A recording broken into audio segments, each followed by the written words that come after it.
عسلامة ومرحبا بيكم الناس الكل تحب تعرف يا ترى كيفاش باش تكون الحلقة الأخيرة من صورة مسلسل هذاك الخطيفة. عيش الخطيفة، والخطيفة ترجع لدارها في الربيع.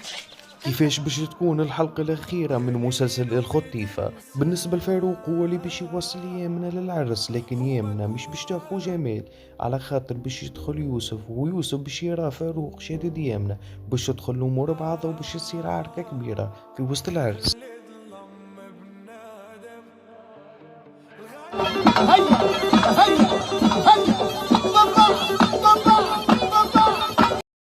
كيما كل رمضان مش أول مرة سوسن الجمني تبدع في الأعمال الدرامية.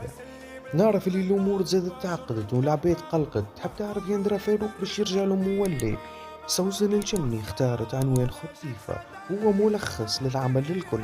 كيما شفتوا في الحلقة الأولى قال لأمه عصفور عصفور، وأمه قتلوا لي هذيك خطيفة، والخطيفة ترجع لدارها كل ربيع. هذا اللي عرفناه، يعني فاروق باش يرجع لأمه في آخر حلقة.